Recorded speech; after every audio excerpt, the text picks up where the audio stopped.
What's up, everybody? Welcome. I'm Guy, and that's John. We're live on YouTube or not live, however you're consuming it. I mean, alive, but just not live. Currently live. Podcast currently. Uh, for eternity, hopefully. The thing will just be up there till the end of time, and echoing through the galaxy. You have a Tito's toast today, John?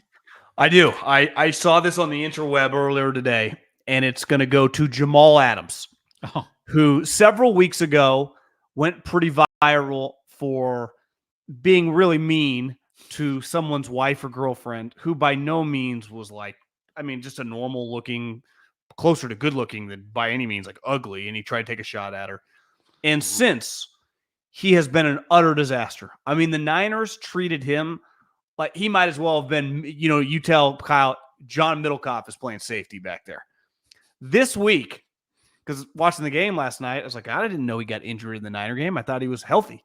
Turns out he was a healthy scratch, and he was going to be inactive, not because of any knee injuries. And I think Troy even mentioned that, he's missing a night for a knee. No, he was a healthy scratch.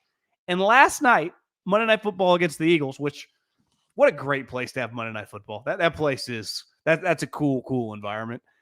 He not only wasn't on the sideline, he didn't show up because they told him he wasn't going to play. I would say if you're going to go at someone's wife for something pretty innocuous, like you got lit up, everyone gets made fun of, it's pro sports. You make $15 million. You're supposed to be one of their better players. You're clearly not. To then your season unraveled to like 2 weeks later in a must-win game, Pete fucking Carroll, a defensive guy, I would say beside like Belichick, probably the most famous defensive guy of the last like 25, 30 years, who's also a head coach, deactivates you and you don't show. That's hard to shake that. and where's he rank on the payroll on that team? Has to be pretty high. Yeah. Maybe DK1, him too. Yeah. So with Tito's toast to Pete or Jamal Adams on that one? Jamal's career, it feels like it's kind of over because Okay.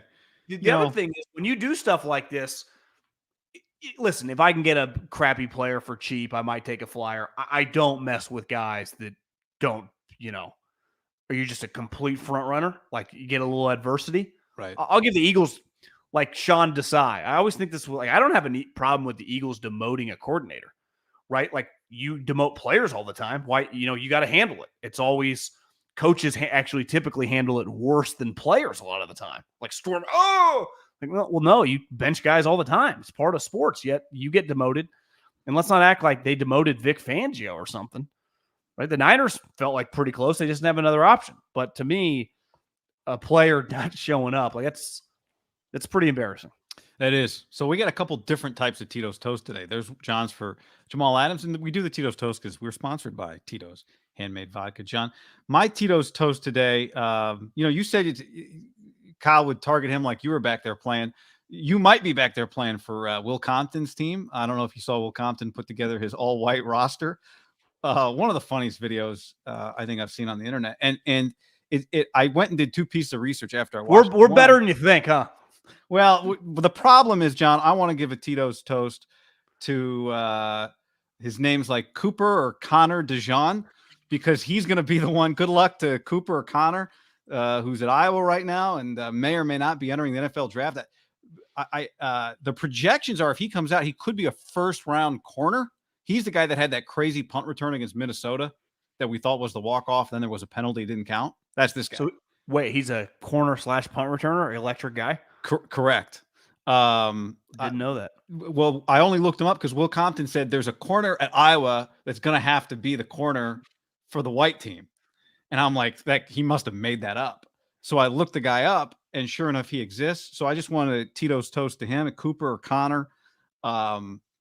He's going to have to cover Tyreek and A.J. Brown. So good luck. And Debo and everybody who's go get him. Go get him. Do you remember when Christian Laettner, 92, got called up to the Dream Team? Yeah. We're going to need a better effort from this guy than Christian gave us in the Dream Team, right? That's right. That's right. The Dream Team used to always have like one college guy, and he was their college guy. He did have McCaffrey going both ways. Which I don't think that's necessary. I think we could find, safety for sure. This guy also plays safety, so. Yeah, like I think where it gets, and this is what Will talked about, and he's right, like where do the Polynesians and the Islanders fall. Because if we get to claim them, then like healthy Hufunga, we got him and Harrison Smith. We got 2 safeties. If I would argue they should get their own team, and they might. I mean, that'd be pretty good. Tua. They got Puka. You probably could put together line play would be fantastic. Yeah, Hufunga, LBs wouldn't be a problem. No, they'd be okay. Who's their? I think they Lolo would be their tight end. I think we get them. I don't know, man. I don't know. Who's there? Do they have another receiver? Probably have some tight ends. Running backs, they definitely would have a few. Oh yeah, Talapapa. That guy from UW last year, I remember him. Will's like we got all the coaches. Well, I don't know, man. Tomlin or Mike McDaniel? You'd go Mike McDaniel because the offense would be. Or Tomlin's the head coach. McDaniel calls the plays. Pretty stacked. I mean, just thinking like, God, they get Trent Williams, Penei Sewell. Yeah, their line would be pretty good. Well, that's the thing. Was Penei Sewell Islander? Like, do we get him? Yeah, no, I think they get their own team. Well, to me, if we get the Islanders, our line would be deep. It'd be like Penei Sewell and the Eagles Mulata guy. Like, who are we picking? We got 2 sweet left tackles. Lane Johnson. Our line, Kelsey, would be very, very good. That would not be our offense. We'd be fine. Tight ends, as Will said, we got all of them. The best. Well, I texted Will Blackman. Did you see his tweet? No. He's Will Compton's funny. Well, no, Will Compton, but Will Blackman retweeted Will Compton because he's like top 5 funniest teammate of my life. And he goes, Will Blackman said, we get Max Crosby. Yeah, because did you see one time on Raiders Twitter, he almost said the word? Yeah. People So I did see that. Yeah. The thing is, we're so deep with pass rush play, that wouldn't kill us. Vita Vea. Yeah, but Tua gets the ball out in 3.3. You know, I don't know if the white team can beat the Pauly team, John. We get the Paulies. I don't think so. Yeah, we do. I think there's a third team. And then you make like a fourth team of like the Ryder Cup, like all the other international, anybody with, you're not good enough for one of the 3 teams, but you've got like your grandma is from Germany or something. You can go play for the international team. There can be a Jamal Adams would have to claim something like that to get him. I mean, I can't. I'll give Pete credit. I think they could handle Pete. Like, I don't think Kyle would handle stuff like that well. Like, I think he would just tell you never show up again. You're talking about Jamal Adams. Yeah, I think Pete's a little more versed in like, if you want to show up next week, play special teams, you're cool. We got that's right. Open. Pete wouldn't even address the team. No, Pete's less weird that way. Robbie asked on the stream, could you put together only redheads? Would they get a squad? One thing, Tommy DeVito would be like the international quarterback, right? In my years being single, and I don't know if guys are less likely to do this. A lot of women out there, a lot would be strong because I would say the redhead community is still niche-y relative to blonde and I would say brown. Would you say brown is the predominant hair color in America? Brown, yeah, I'd say for white people. Yeah, sneaky. Some girls have red hair that you don't know because they change the color. Okay, and my question for girls would be: we have a lot listening. Is it harder to color red hair? Feels like it would be, but I don't know why. I don't think it. No, I don't think it doesn't matter. No. All right. Where do you want to start? It's Tito's handmade vodka. Last night, whenever there's a big independent game, non-Niners, Maria always looks at me and goes, "Who should we root for?" Like Ravens, Jags. I'm like, honestly, doesn't matter. Probably the Ravens, so they're not coming off a loss. But ultimately, it doesn't matter. Last night, it was like Seattle, rooting for the Seattle Seahawks because they're irrelevant in the grand scheme of things. You want them to lose this game. I even saw Jerry was quoted on his morning radio show that he thought about going to bed, but said like something weird could happen. And he said, I've never been so happy in my life. Jerry Jones watching at his house. So it is cool when you're rooting. And she's like, I feel weird rooting for him. I'm like, you just got to do it. That moment and Drew Lock's reaction post-game, I was watching, was as genuine and cool. Like that's just a cool moment. And it was, you do see, and this is why when Zach Wilson is cut, clearly I think Seattle likes Drew Lock more than the Jets like Zach Wilson. But when you have talent, like I'm talking sweet arm talent, and clearly Lock has matured more. Like this guy's going to be in the league for a while. Like that drive alone, I mean, what's that worth? An extra 3 years? Yeah, to throw. I would say also his self-confidence, right? Like he's got something that Zach Wilson just doesn't have. And right now, at least, maybe Zach had it once. But when you saw Locke come off the field and slam his helmet down, and I couldn't even, he cussed so much, I couldn't even tell what he was trying to say. I was like, God, this guy, which was always the thing with him, right? You remember that video early in his career in Denver? Rapping Young Jeezy. Yeah. Like they're just, the saying, I love you, love it, you use it a lot. Like, you just got some shit to him, which you need because you're going to fail a lot. Like in life, you're just going to fail a lot. And, he's on a team with talent, no doubt. Like they were in that game. And their receivers are sweet. He's throwing into double coverage to DK. And then Smith and Jigma made a great play. But yeah, I didn't think early in that game, it's whatever it was, 10-0. And then it's almost it was tied for a second. Then Philly takes the lead. I didn't think they had it in them.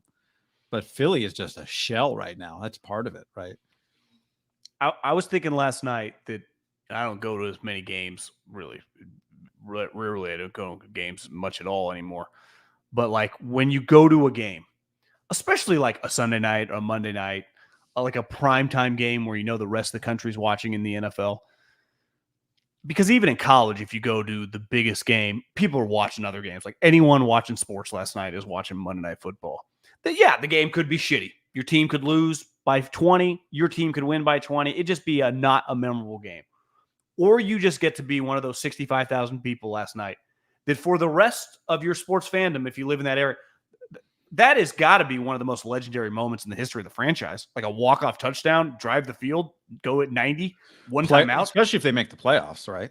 Yeah. Drew Lock, nobody showed up knowing they're going to watch Drew Lock yesterday. Yeah, so it's like, I remember when Drew Lock led us on the 90 against the Eagles, right? Think about when you had those tickets 3 weeks ago, you're like, oh my God, we're going to get beat by 50. Right. Yeah. And then they flex it to Monday night. You're like, well, it's Monday Night Football. Let's go. It'll be a little fun. Right. And then that crowd, I think this partly, I wonder why they flexed it because they know like it'll pop on TV. Like they'll truly care, especially Seattle's still going to be, even if they have a couple losses, they're still going to be in the mix and it's the Eagles. And that was a night where it was hard, especially in the second half, as like the game was just legitimately close just because of the score. That's a great place for a football game. And I texted you this. I texted a couple people this.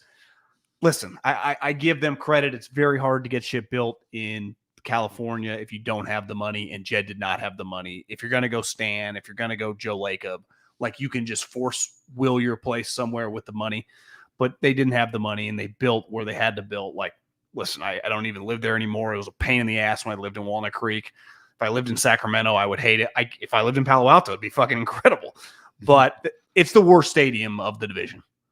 It just is. I mean, Seattle is a pretty special place when they're good. Do you think it's a good stadium though? Yeah, it's fine. I think it's just fine. It's by no means as shitty as it was once talked about. It's fine. But you have Arizona's, which is in BFE, does hold every major event ever. Always. What's the E stand for in BFE? Bumfuck Egypt. Egypt. Okay.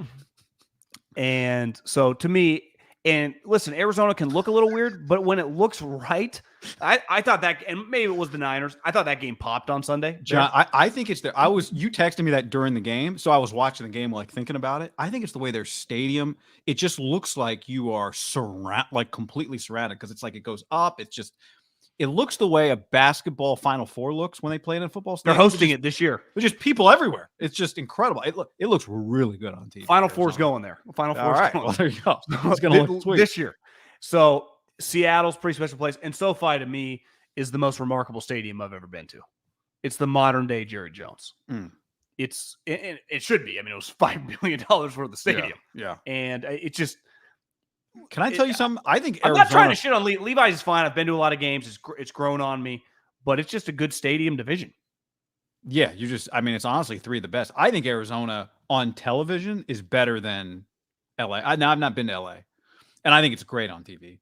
The lighting just looks really good on television. I'm talking the inside experience. You're right. On I TV, think TV. okay. I think TV Arizona looks awesome. Yeah, Maybe it it's does. just because I've watched so many big games there. And I think Levi's looks really good on television too. And now they got good, and it's like the atmosphere is great, and it became a home field, and all of Yeah, that. listen, people, this got to give our boy Mark Davis, Jerry Jones in the league. Vegas one's sweet. I've been to that stadium, and it is awesome. It's badass. It's really great. Not being to LA, if somebody told me, and I've been to Jerry World, and it's also awesome, but it doesn't quite feel like as just about football as Vegas feels like everything's tighter. Maybe I'm wrong. It just feels like the crowd's on top of you. Well, in Vegas, they did legitimately build it football first. They have a million other stadiums to host events, right? It wasn't, Jerry was about 365 money. Even, let's face it, even the Niners, I mean, they probably make more over the course of the year hosting WWE and Taylor Swift and U2 or whatever that they do football. Not that football doesn't make them a ton, but I'm just saying it went, part of building that and getting them to finance it was everyone involved, right? It was the total package of the stadium. Same thing with LA. Same thing with Arizona. The Vegas thing is just feels like football. Feels a little smaller, right? Isn't that kind of the thing? I don't know if that is how it feels. Yeah, and I think Arizona has that too. But Arizona on TV feels tight in terms of everyone's around the field, but it feels like if you told me there's 100 that when you watch on television, look like there's 100,000 people there. They've got like that big wall, kind of like the Florida Gator Stadium, where there's like a big wall and there's like people all over it, and it just, I don't know, feels sweet. But Agreed. Niners will not be making money at Levi Stadium in the first week of the NFL playoffs. In all likelihood, they'd have to choke at this point to not be the 1 seed. Kind of takes a little of the juice out of the Ravens game because they can lose that game. But as we've seen, they do need to. They need 2 of the next 3 wins if the Eagles win out. Right. So you're saying it's not a choke if they were to lose the 1 seed somehow? Well, I'm just saying, like, they'd have to lose to Washington or the Rams. Like, that would feel like kind of a choke, right? If they were to lose to the Ravens and lose 2 of the last 3. True, but if they're at 11 and the Eagles are at 10. My point is, if they win, 1 more, they'd be at 12, and if the Eagles won out, they'd be at 13. So that would be the difference. I'm just saying it's not as big of a lock. It's not like they only have to win 1 of their last 3 games. I mean, I'm just saying, like, what if the Rams have to win and get in? That game's really hard, and obviously Monday night's going to be really hard. So even if the Washington game is a throwaway, I always hate those road cross country. They got nothing to play for in between 2 real games. That one I already got fucking red flagged. The second you lose to the Ravens, if that's what happens, then you lose any buffer, right? It's all gone in a heartbeat. All of a sudden, you're back to big-time pressure games. Well, you lose the Ravens, it's easier to get up for the Washington game. You beat the Ravens, short week. Like, that game's a little weird. That's all I'm saying. So then you lose that game, then you have to beat the Rams. I'm not saying you lose it, but I don't just look like, the Niners going to win by 40. That's not the way the NFL works. Yeah. Look at Washington. They were getting their ass kicked by the Rams, and all of a sudden I looked up, it was 28-20. It just... These guys are humans. I just think this is going to be like an Eagle type week. They'll take it really seriously. Then it's during Christmas. I could see if you take care of business with the Ravens. I just know the ebb and flow of the NFL because I know the way humans think, that like traveling across, how do you get up? It's a weird spot. I'd rather have it be Ravens, Rams, Washington. I know they don't like doing that. You think that Washington's like 1, 2, 3 Cabo? 100%. Yeah. I think it's an easy one for Ron. Like, we're all getting fired and cut. You better go this is a good opportunity for anyone whose contract is up to, it's just an easy one to get up for. It's like their Super Bowl. It is. And maybe they're already 1, 2, 3 Cabo. The one thing about the Niners, I would say, because I agree with you. I mean, a lot of logic there. I don't think this team loses to bad quarterbacks. You know what I mean? Like average quarterbacks. Again, I'm not saying loss. I'm just saying weird. Yeah. Was the Arizona game weird? Would you qualify that as weird? It was getting weird when Ronnie Bell fumbled, wasn't it? It was getting weird. Yeah. Did you think that angle was definitive, that his elbow was down? I thought so. I didn't understand what Charles Davis... I'd never heard the explanation Charles Davis was giving. His hand was up, so it wasn't a fumble. But I thought his whole forearm was down. That's what I thought, which makes you down, right? Charles Davis, nice guy. A lot of my NFL friends think he's terrible. But I don't really need to expand from there. But other than they don't really. And he feels like he calls a decent amount of Niner games over the years. Yeah, I mean, is he the number two CBS game? Yeah, whenever they play in that spot, he just kind of finds his way. I just feel like I've heard Charles Davis a lot in the Kyle Shanahan era. Yeah, as he's gone up the totem pole, the Niners have gotten good. Again, right? I got no personal issue with him. Honestly, most announcers now, I'm so numb to it, I don't even care. Bad, good, whatever. Everyone's like, Rich Eisen sucks. Like, yeah, I'm just watching the game. I'm barely even fucking listening to what he's saying. Imagine getting up at 6 Pacific and having takes on the Euro broadcast. Well, but he did. Rich did one of the Saturdays because obviously NFL Network has 3 of them. So they're throwing like Chris Rose did the first game. Yeah, they're not play-by-play guys. It's hard. It's Chris, but I actually think Chris Rose like easy listen. I don't know if he's any good or not, but he's just like it's just an easy. I like hanging out with Chris. Rich, I think was a little clunky. He's always complaining like commercial breaks. Like Rich, where do you think all this money comes from? Wait, he complains about commercial breaks on the broadcast or on his radio show? On the broadcast. It's like, Rich, what do you think? Why do you think any of this exists? It's like when newspaper guys started complaining. Like, you understand newspapers is just a conduit to get advertisers, their money that's paying for everything? Like, do we know that? Can we take a step back and look at the business as a whole? Especially Rich should know it. He's in the business from a radio standpoint, but he was just very negative that way on like going to breaks. I didn't. What game was that? That would have been Steelers Colts. Maybe it was a second game Saturday. Okay. Jared asked if the Niners beat the Ravens and Washington, will they sit players against the Rams? We talked about this the other day a little bit. You thought they'd play guys a little bit in that. Well, if they win the next 2, right, they would have clinched. Yep. Correct. So their magic number. I love magic numbers in football because it's like in baseball you playing every day. It's like 2. Well, they gotta wait and it's always 17 days. The magic number also factors in like your opponent losing, right? Yeah. That's the thing. Like whenever they show like how Seattle makes the playoffs, like 17 different scenarios. I'm like, how do you I'm not even there yet. Obviously, you just got to keep winning. What was your question? If they clinch the 1 seed, what do you think they do week 18? I think they would strategically sit some guys. I could see them giving do a Purdy like a preseason. Like Trent's down, Bosa's down, the Armstead, Hargrave, anyone that has any question down. Charvarius, if why even risk it? Just keep him. But Debo gets some reps, maybe Ayuk gets some reps, maybe Kittle down, Fred, Greenlaw, it'd be an easy one to put down. But maybe you just give Purdy, a quarter and then give Sam Darnold 3 quarters. Not out of the realm possibility. You just start Sam Darnold and maybe have him Allen up. I think that would be on the table. Yeah. I think for sure, I would bet my life savings 71 would not play. Then if 71 doesn't play, then 13. Yeah, I think you can play him. He's played with a bunch with the other guy, especially if you're only going to play him a quarter. It's more just to keep the rhythm. To me, 71's in his own category. He's older. Clearly, you're very dependent on him. Your team is dramatically better.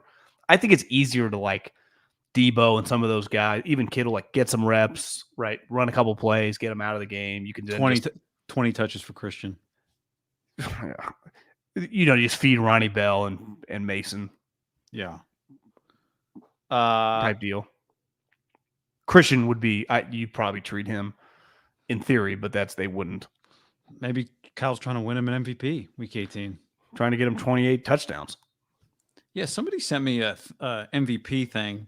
They said, not sent me, actually. This was a comment on a YouTube that I screenshotted. This is from Jonathan. He said, look at all the running backs that won the MVPs. Those guys all scored more touchdowns than their quarterbacks those years. LaDainian Tomlinson, Sean Alexander, Marshall Faulk, Terrell Davis all scored more TDs than their quarterbacks in the MVP seasons. McCaffrey isn't going to do that with Brock. It's not even close. LT had 31 touchdowns. Phillip Rivers had 22 that year. Sean Alexander had 28. Hasselbeck had 25 touchdowns that year. Marshall Faulk had 26. Kurt Warner had 21 passes. Terrell Davis had 23. Same as John Elway's 23 touchdowns. Right now, Brock is 11 touchdowns if you count rushing ahead of McCaffrey. Interesting kind of historical there on the argument for CMC. Yeah, well, obviously he's not going to catch Brock, but I do think you get to 26, 27 touchdowns as a position player. That's pretty freaking remarkable, right? It shows you how great the offense is if the quarterback throws 34, 35, and you have 20, 26. Now, Right. obviously, Christian accounts for a lot in the passing game. I mean, what's he going to end up with 10 passing touchdowns? It's pretty, because he has 13 and 7, I think, right now. Mm-hmm. So, where I think Mostert's a good example, I think the majority of his touchdowns of his 20, which is, to me, the craziest stat of the year. I think it's like 17 or 18. 18 or So, rushing. I mean, he's a true running back. McCaffrey really is. Like Coward, I saw he had a take. He thought he was the most talented running back of all time. I think Marshall Faulk in his prime or LT in his prime are doing like those guys. I just put him right with those guys. To me, those guys are. I mean, that's hollowed ground. I mean, I think Lorenzo would say that LT is the best player he ever played with or saw, and LT was pretty fucking good. Yeah, and obviously so was Marshall. Christian's just like those guys. He just feels better than everybody else because of how dominant he is doing everything. It's crazy. I mean, and Kyle Juszczyk called him the best player he's ever seen. I think he called him the best player he's ever seen. I think he called him the best player he's ever played with. One of those two. Best player in the league. Christian said that Trent was the best player he's ever played with and seen. And then Trent said no, Christian was. So we do a lot of that a lot of like circle jerking with each other. And McCaffrey said that Brock should be the MVP, and Brock said McCaffrey should be the MVP. Yeah.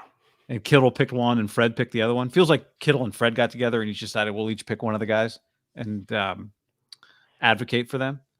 The crazy thing with Christian, we talk about it all the time with quarterbacks. Like, man, what would have happened if Rodgers had gone to the Browns instead of the Packers or whatever? Here's McCaffrey, who would be the same guy, kind of, right? If he was the guy on the Panthers. So he's not like he got better necessarily by going to the Niners. But I think it just shines a light. He's like, was 50% as appreciated on the Carolina Panthers. Like if he just played for the Panthers his whole career. The numbers would still be incredible. People would still say one of the greatest players I've ever seen, whatever. I don't think, the level of appreciation for him has gone through the roof since he became a 49er. It's pretty incredible. It's been 14 months or whatever. I mean, it's got to be one of the great trades in 49er history. NFL history. Well, just thinking off the top of my head, Steve Young probably is the best trade in 49er history, given that they got one of the top 10, 12 quarterbacks of all time for not much. Yeah. Cash. But I also think that was off-season trade. You could say there's a little like in-season trade. It's got to be up there as one of the best ever. Yeah. Because there are a lot of draft day trades that are pretty lucrative over the years to its individual team. I think that the Rams, there was a sliding door moment. The Rams are I watched some of the coaches show. It just came up on my Twitter timeline. I think JB Long had retweeted it. Oh, well, they're playing on Thursday. So instead of McVay, obviously he's working, they sent Les Snead. It's the only reason I watched. And they just, they have 6 guys from the draft class starting.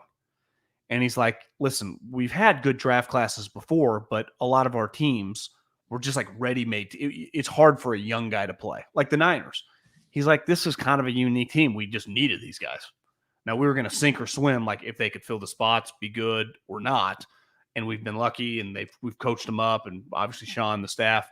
But, those guys got an opportunity to play.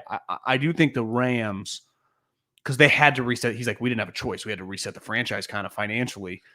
That trade, they would not have been as good if they would have gotten rid of those picks, because a lot of guys they picked are playing right now and starting at different positions. And the Niners, it worked out for both teams. And I think same thing. It would have been wasted on the Rams, you think? I do, because I don't think they would be as good missing all those picks and just having McCaffrey. Because running back, that Kieran Williams guy, is not their problem. He's actually a pretty good player. Yeah. And obviously, I'm not saying he's Christian, but in the 49ers, I think it worked out for both sides perfectly.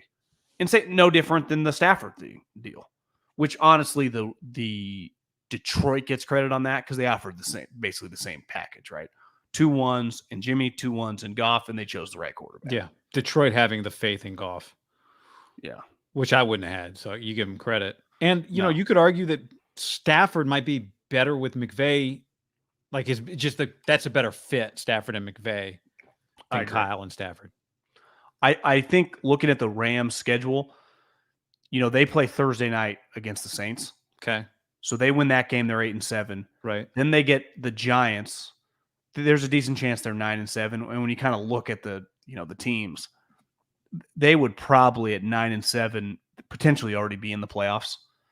Now we'll see how it plays out with, that if they beat the Saints, are fighting an uphill battle.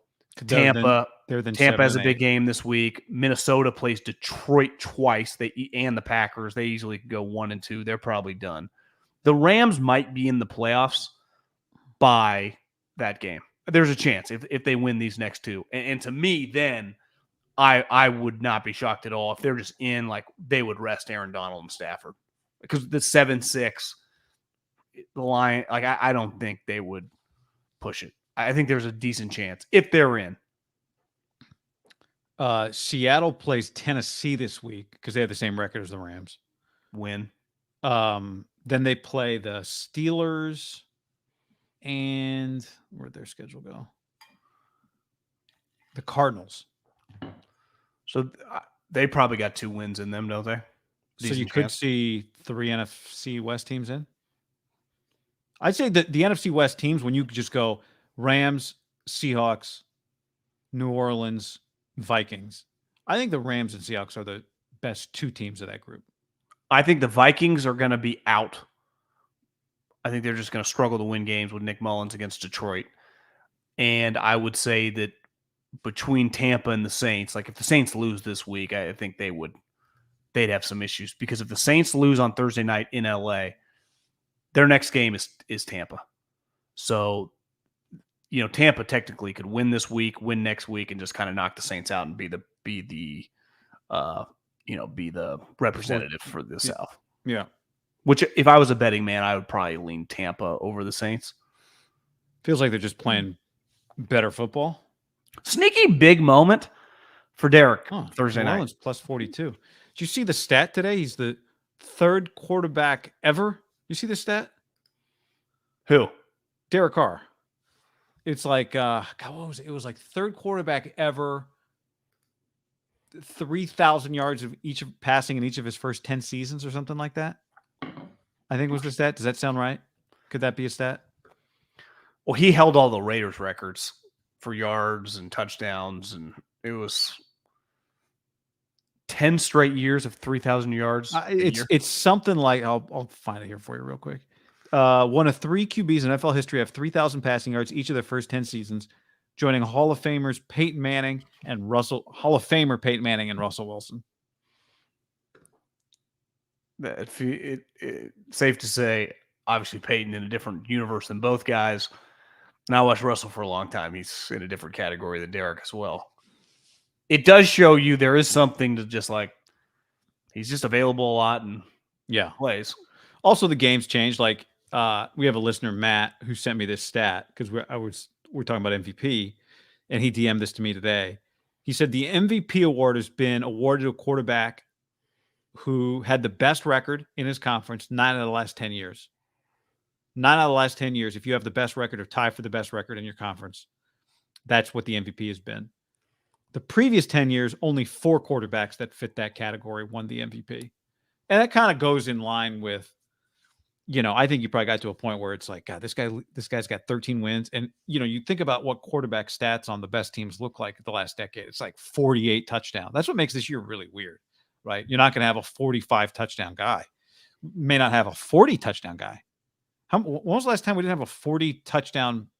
Like, is this going to be an all-time low in the 2000s? Probably not in the 2000s, but it's a bad year. It's pretty crazy. So if McCaffrey can't win MVP in that year, then it's those guys will never. Yeah. Well, I think that's the argument and this gets the Heisman. It's become a quarterback award, which is kind of stupid, but stupid in the sense that it's not truly an open award. Yeah. Right. Because it's not. Also, the game has changed in a way that kept running. It's not like receivers were winning the award before, right? No. Like receivers weren't winning the award. Running backs were winning the award. Yeah. Thomas gave us a 10 spot to say, is Baltimore a 3D chess game? Does Kyle pull his punches, try to set things up for a potential Super Bowl matchup?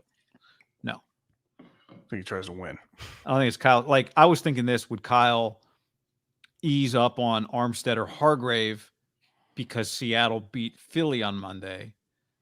I don't think so. I don't think Kyle thinks like that at all, right? If a guy's NFL healthy, people, but I just don't think it's a football mindset. You just play who's ever healthy, and you're playing a team that runs the ball a lot. Now they just lost their star running back, the young kid, but the NFL coaches, like the Super Bowl, Kyle's not even thinking about like the Ravens in 2.5 months. You just, to me, there's a kitchen sink game for both teams trying to get the 1 seed. You do everything humanly possible to get it. I mean, if the guy's ready to play, he plays. If he's not, he's not. Like Geno didn't play last night because they were like hoping to win it with Locke. Clearly, he's not healthy enough to play. I just think the NFL is that simple. If you're healthy enough to play, you just Charvarius, like, hey, I'm 90%. I can't rip it. You go. That's just, I was listening to Ty Dunn on with Strauss. And he was saying, people have always said that if played for Andy in Kansas City, part of the deal there, it's like you just kind of, everyone knows you just kind of got to play injured. And I was thinking like, that's kind of the NFL. Like you want to keep your job, you want to make this money. This isn't like everyone healthy all the time sport. You think Mahomes is worried about his job and that's why he does that? Is what? Mahomes is part of it. Like Mahomes plays hurt all the time, right? Yeah, but I think it's easy to like pick on an individual. I bet if you went around the NFL, most guys like think about the radio industry. Why does no one ever want to take any? You never want to give up the mic. You never want to give up your spot. You're like, I can't afford to, if I'm Burford, like a couple games on a right guard, what if they fucking I'd never the starter again? And then all of a sudden it's like, God, I was going to get in a contract extension. Now I'm hoping in free agency I get some money. Like things change fast. Right. You never want to give up your spot in a sport where there are massive amount of people at every other position, right? It's one thing at quarterback, once you get established. Most positions, when you're not a quote-unquote star, you miss a month and that guy looks pretty good. And you're like, wait, this 7th rounder, this is our starter making $5 million. This guy makes $800,000. This saves us a lot of money for the next 3 years. We can trade this guy. So I think all these guys on the Ravens actually historically are, like the Niners used to be, injuries left and right. Like whoever's ready to play, will play. That's just, I think why football is just thriving, because baseball, just every individual game does not matter. In basketball, it's like their players don't even care half the time. In football, everyone cares all the time, even on shitty teams, like the Giants this week against the Eagles. The Giants right now are doing everything as a coaching staff, and once they start practicing, they'll do everything humanly possible to beat the Eagles. And they could, right? That's football. Weird things happen. And that's just usually the way the sport works. It's why the games pop on TV, because you can watch a random Bears-Browns game. It's like, God, this feels both these teams are throwing haymakers here. And I think it's a lot of job security with both coaches and players. We talk a lot about it. Even when I scouted in the NFL, like you're talking about the draft in like October, the coaches are not paying attention at all, and the players don't give a shit about who you draft, right? Because a lot of time that means someone replacing them, and that's why, in football, everyone's just the team, the coaches, the players. Like even John Lynch is kind of balancing both. He's meeting with his college scouts. He's talking about contracts. Kyle, his coaching staff, and the players, just like every other team, even the shittiest one. Look, the fucking Panthers just won a game in front of 10 people. They paid 45 cents. Baseball and basketball are marathons. Football is a sprint. Ask yourself which one you'd rather watch on television, a 200-meter or a marathon. Like have you ever watched a marathon on TV? No. I don't think so. I mean, maybe it's like, the Boston Marathon, let's catch a minute of that. But maybe. But that's the thing. It's not the Olympics, maybe. I guess their season, I guess if you count training camp, is similar to the other seasons, 6 months. So it's a long time. Right. But it feels like a sprint. Feels like a sprint. Because that sport is because those other two sports are marathons, and you can afford to lose 4, 5, 6, 7, 8 games in 2 weeks. The default is understandable. You got a little tweaked groin. The default is you rest in baseball. The default in basketball is you rest, right? Baseball, you cannot come back into a game. And a guy does a little limp down the first base line, the 4th inning, get him out, right? Football, the default is the opposite. The default is you play because who knows if we don't win this game. Look at Purdy. He got body slammed like WWE wrestler on the ground. You're like, he's got a concussion. His helmet gets slammed into his face. Stinger. 2 plays later, running back on the field. And then that's the most NFL thing of. Yeah. I mean, that to me, like, I'm not saying that's the worst injury of the weekend or whatever, but that is just very symbolic of just NFL. Whereas like when Debo got hurt in Cleveland, and I'm not saying it was an NBA injury, but it felt very like, wait, what? He's just out. What happened? That was very baseball, right? Like, folks, MIDDLEKAUFF has not returned to right field here in the top of the 5th inning. We'll have to check on him. He struck out swinging a few minutes ago on a curveball. It looked to have grabbed his oblique, but we haven't seen him. And that's it, and then MIDDLEKAUFF's on the IL for 2 weeks. Yeah, then 2 weeks later, we haven't seen MIDDLEKAUFF even around the stadium the last 10 days, but the general manager talking to me in the dugout before the game said, he's progressing nicely and hopefully just a couple more series and we should see him back in action, hopefully in about 2 weeks from now, and that gives him the next 3 months to help excel and get his all-star level play back up to speed. That's right. He's gonna ramp back up in Rochester for the next month while he's buying single A guys. There's just no urgency in any of that. That's another thing that like the NFL just pukes urgency. Like last night just felt like a playoff game. I mean, kind of was. It's like flexing. Let's face it, they got it right. What was the Monday night game that flexed out? Patriots Chiefs in New England. Yeah, they got it right. Yeah. And listen, nobody, like fans did not care. The media complained a little bit, and I think the coaches complained. Like players don't even know about getting flexed. Just the option of flexing Monday night games. Yeah. Where like the other thing the NFL does better than everybody right now, they're the most fan friendly. Like we benefit the most, the people that sit on the couch on TV. And that was a move that like, some people complain. We don't give a fuck about your complaint. This is for the fans. Think about right now. The vast majority of people aren't out-of-towners coming to games who have to change flights, even though those people are legitimately inconvenienced when they do that. Tiny percentage, I bet. Except for some places. But in Seattle specifically, I would imagine is a lot of people within the general 60-mile radius area that were in attendance last night. Mm-hmm. Also, you're doing it at this time of year, people waking up for work at 6 a.m. on Tuesday, December 19th. I don't know.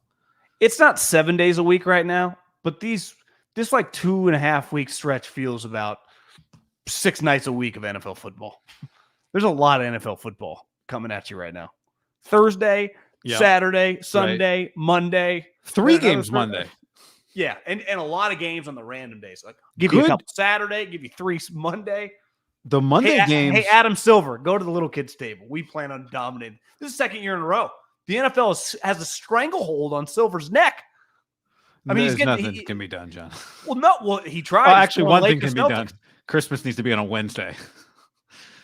Honestly, I would just Tuesday next year, Tuesday. But I'd say this: Tuesday's a holiday too, Adam. I would just move all the games to Tuesday this year.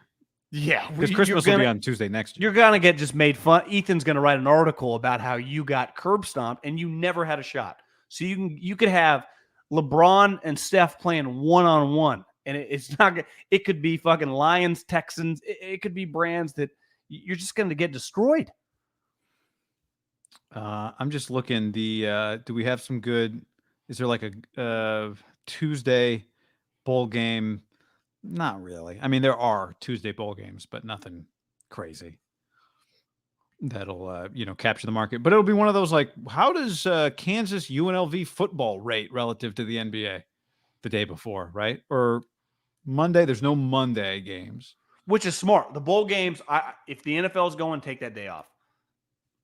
Because I was trying to watch. Well, you can't do it on a Thursday. They're going to play a lot of games on Thursday. But who is? College football plays several bowl games this coming Thursday. Not this Thursday, the Thursday after Thanksgiving, after Christmas. But you could start kicking those off at like 9 a.m. Pacific Standard Time, right? Try 8 a.m. Pacific Standard Time. See? That's the Wasabi Fenway Bowl, John. It's SMU Boston College at Fenway Park. It kicks off at 11 a.m. Eastern. If I was a league, I would treat that entire week from Monday to Friday as everyone's at home, which is not obviously the case. Some people are going to be working, but I think a decent percentage of people have just find ways to get home earlier if you are work.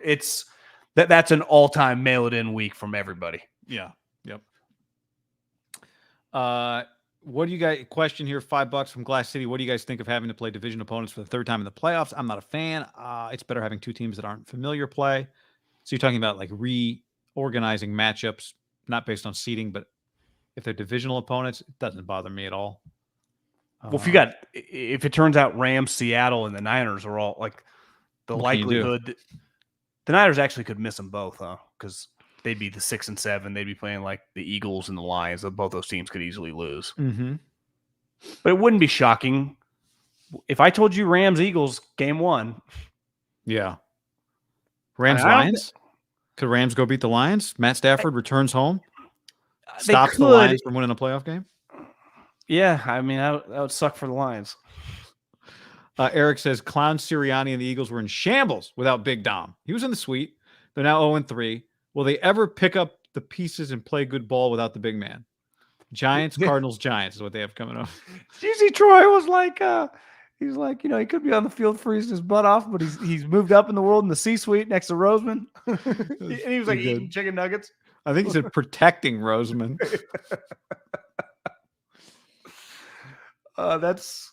Did you see the visual of Big Dom walking in the stadium with Jalen? No. Because I think Jalen flew probably on Lurie's jet, and it's pretty clear Dom was with him or picked him up and then drove him to the stadium, which I think probably has happened because I bet he flew with the team. But yeah, I mean, since the Big Dom incident, it's all kind of unraveled. I do think Big Dom's a pretty harmless. Like, let's get Big Dom back on the field. Like, I honestly couldn't believe they banned him from the field for the year. I know. It seemed a little much to me, but like Super Bowl, they're not gonna let him on the field. Well, I think it's regular season. He's allowed back. Thomas says, my question was about Kyle's coaching, throwing the kitchen sink when you could see them in 2 months. Yeah, thank you. I think we understood. Like, I don't think Kyle holds anything back. He'll have a week. I think the week off for the 1 seed benefits the Niners a ton. Like, Sirianni's not scheming. Sirianni's got nothing to do if he got a week off. Mike McCarthy would only get himself into trouble with an extra week to prepare. So, I think the Niners will have. Shanahan's got plenty of time to put in. Well, I would say, like, think about this. The Patriots, their dynasty probably never gets matched in terms of the length. I would bet if we looked at the 9 Super Bowl years, right, 6 wins and the 9 and the 3 losses, I think they had a bye in every single one. They were the 1 or 2 seed, and that is this is not basketball or baseball.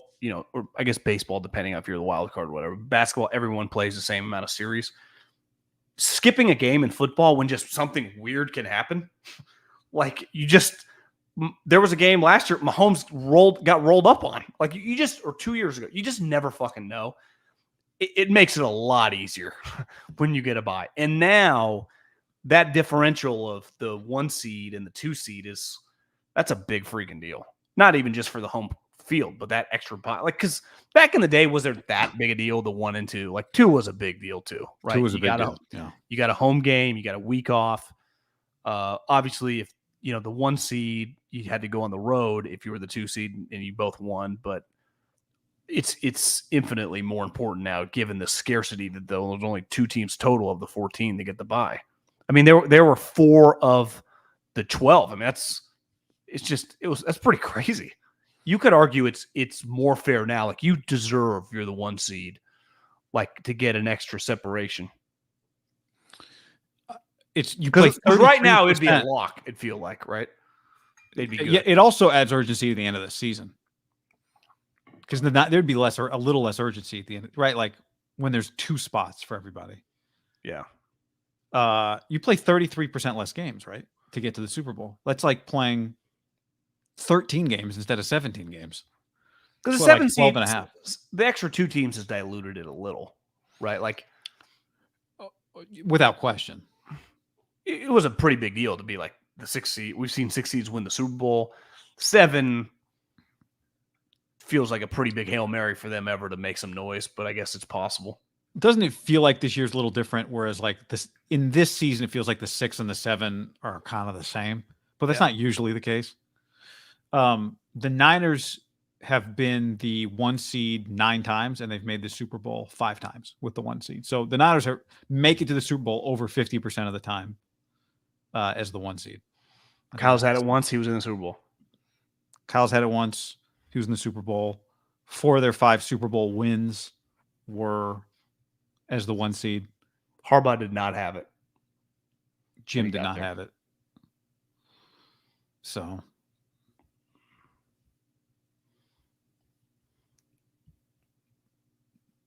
yeah, 1 seed. Niners are a 5.5 point favorite right now over the Baltimore Ravens on Monday night. The over-under on that game is 46.5. These are the top 2 defenses in the NFL. Pretty crazy when you think about all the the Eagles are 20. The Eagles just replaced their DC. They're 26th in defense. Fine. That's what happens when you're 26th in defense. Niners are second and not far off behind Baltimore. And Steve Wilkes went through everything that, they went through.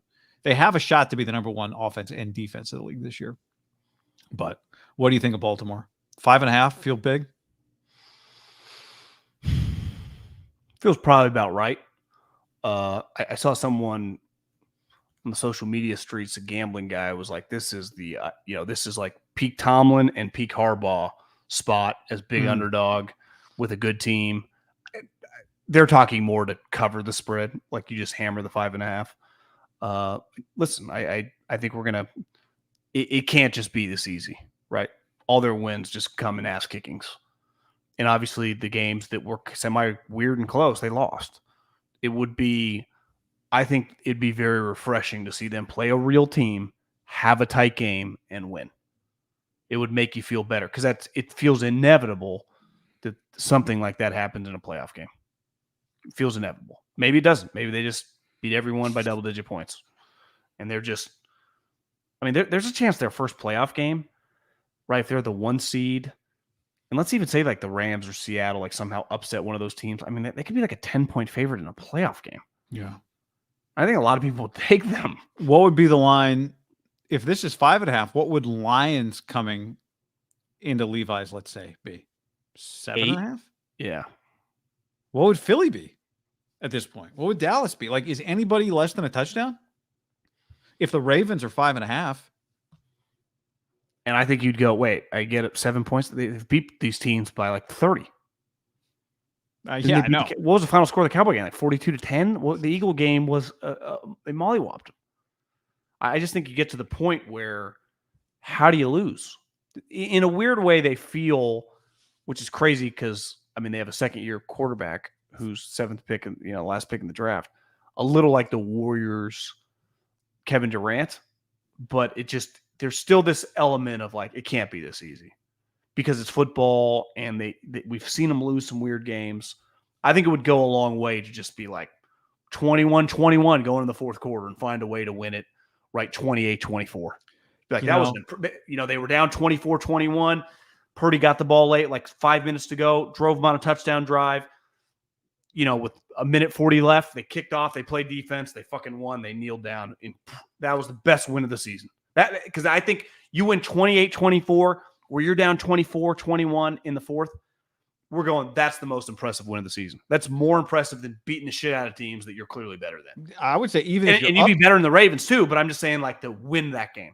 Even if you're up 24-21 and just have to keep, you got to pick up first downs, you got to score again. Whatever you got to do, yeah. You just clarified it for me. Brock throwing for 300 yards and 4 touchdowns in a 42-10 win over the Ravens is not what wins him the MVP. It's more the eye test that you just described. It's not about the raw numbers. He's got the numbers.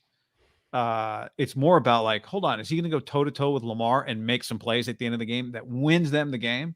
I think that would go further. Just listen to you talk here to winning him the MVP than just putting up numbers in a game where, Lamar's bad. Now Lamar being bad helps Brock win the MVP too, but I don't expect Lamar to be bad. But that's the type of game that I think goes a longer way to winning him the MVP. What if Lamar throws 3 or 4 touchdowns and wins the game? He can win the MVP. Yeah. He's third in the odds right. I think do you agree with me? I think Dak's out. Yeah, okay. I went back and looked this morning. I do think the Cowboys in 2 weeks, though, they go beat Miami, then they beat Detroit. Right. I think all of a sudden we go, that's clearly the second best team in the NFC. You're right. He could still lead the league in touchdown passes. they could change the narrative pretty fast because of their next two opponents. Yep. They go in and they beat Miami by a couple touchdowns, and then they handle Detroit. Like that would be two pretty good wins. We keep talking about like they haven't beat anyone with good records. Like even if they win those two games, both those two teams would be well above 500. Like those would be good games. We were saying that before the Buffalo game too, and they got beat by 31 to 10. It could have been 31 to 3. Got their ass kicked, yeah. Comment here from Horseblood at $5. Your boy Cowherd now. 49ers run the ball the most because they don't trust Brock. Doesn't understand 50-50 ratio advantages strategically.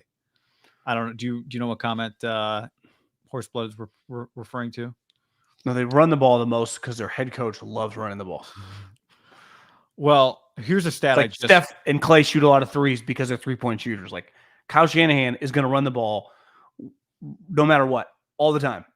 I mean, when his proteges leave and they don't do what he did, clearly those guys told people when they were in the office, like, God, Kyle needs to pass the ball more.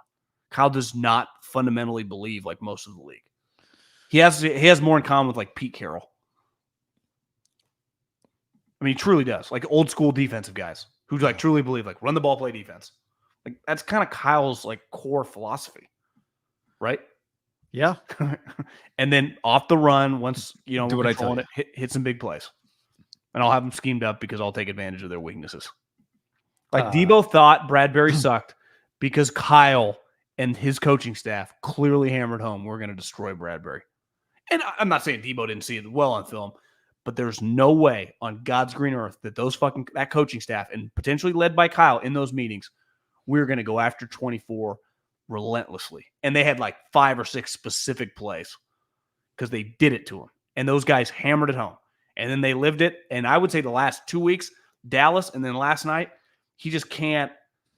You got no shot. Mm-hmm. But the crazy thing is sometimes, like if it's an Ambry Thomas, a young guy, you understand, like a tough position. Once you get to those higher paid guys, like if Charvarius was just getting picked on nonstop, you'd be like, what the fuck?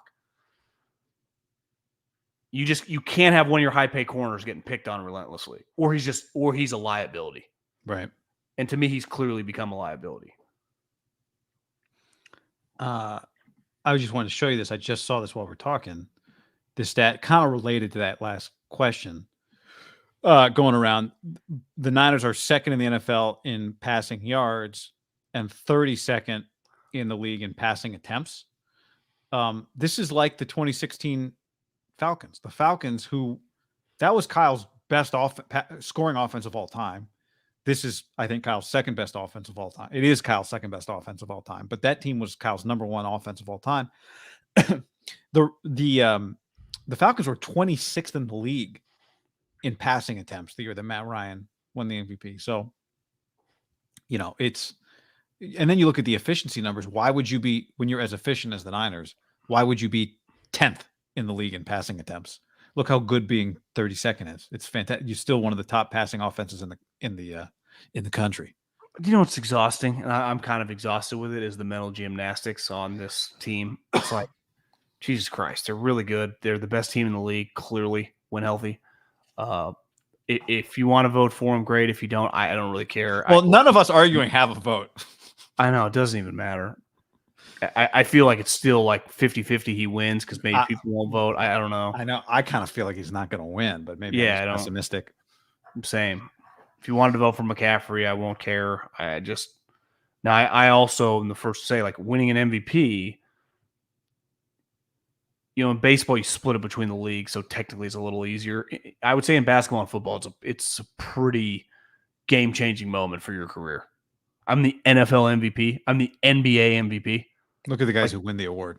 Yeah, I mean, so I'm obviously it's a big deal in baseball, but do you agree when you split the if it was just one guy, you talk about it like it's just one guy when you introduce yourself. It definitely all feels so legit when those guys win it, right? For sure.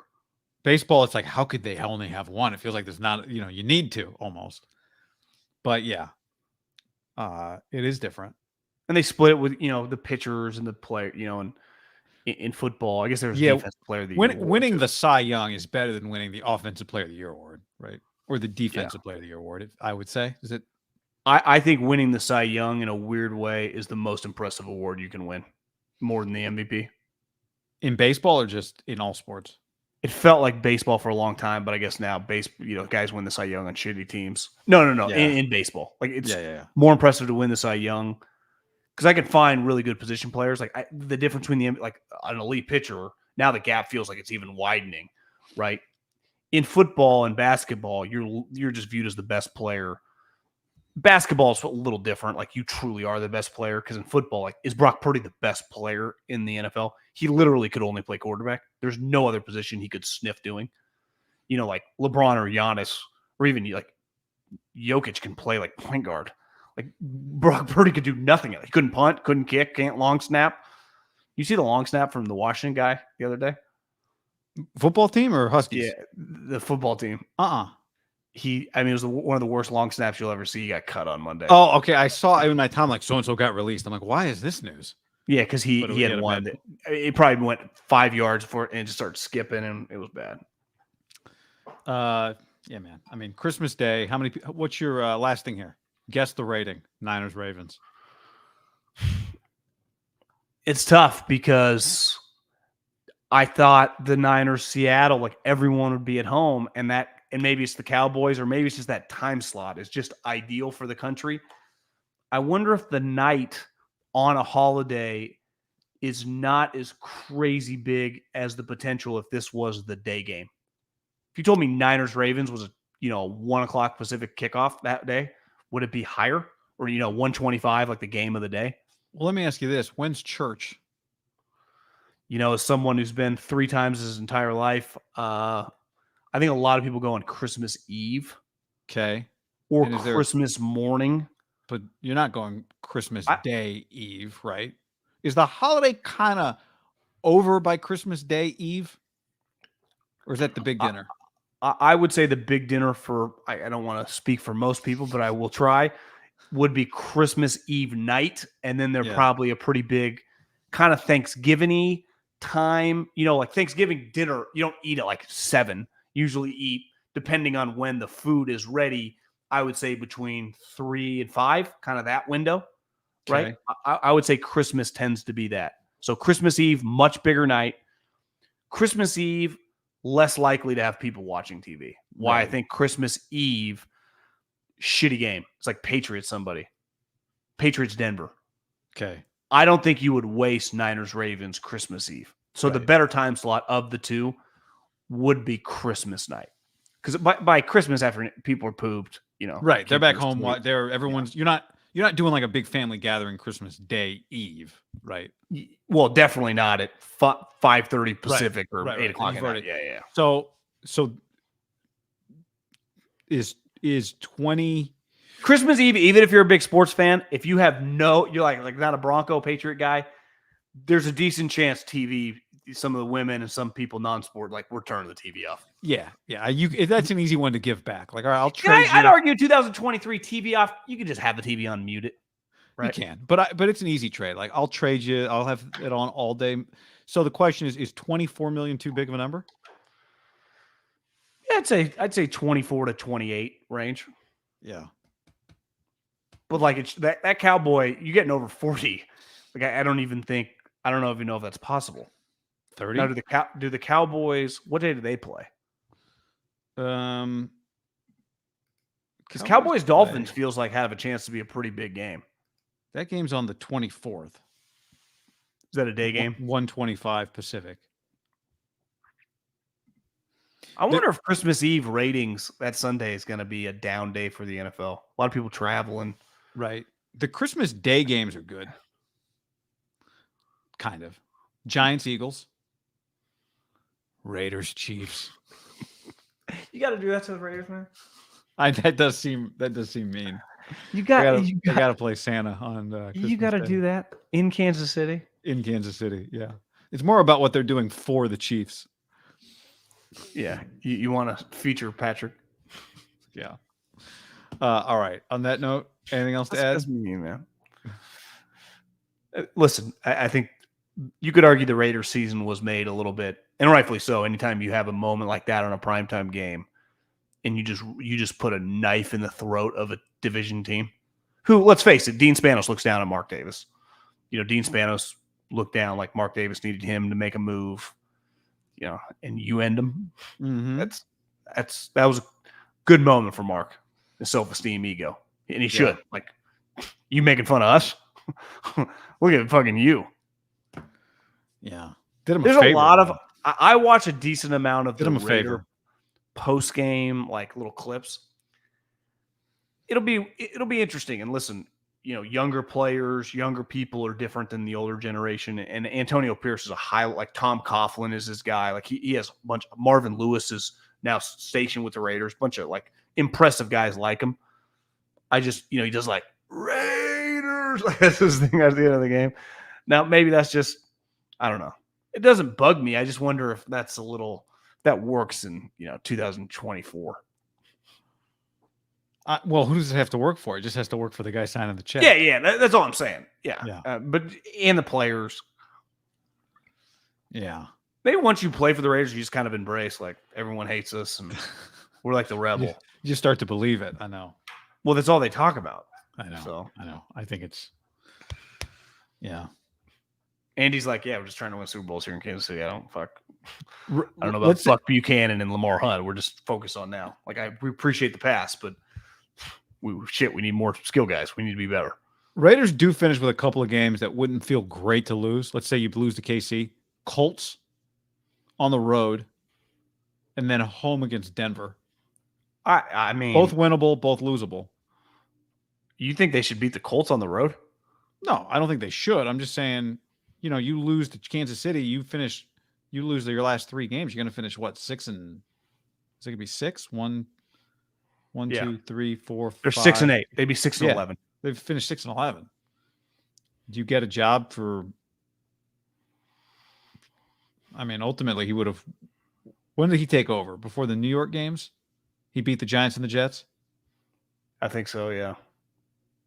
3 wins? I don't know. Just when you lose a little of the momentum that you built up. You win one of those games, feels pretty good. 7 and 10? Yeah, I think that feels good. You get a job on 7 and 10, I think. Standards are low.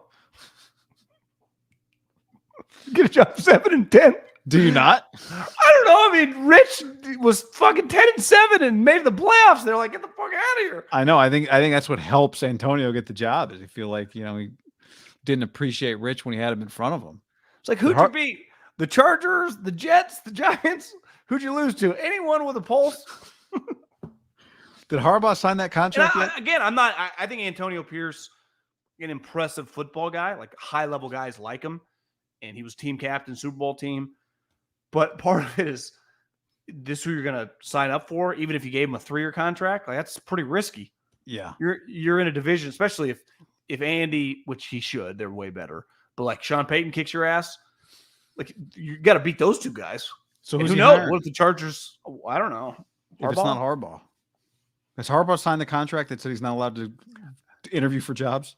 Would it shock you if like he reached out to the league and he's interested in bringing Gruden back, and he says that if he doesn't get their blessing, he might do it again? Would not shock me.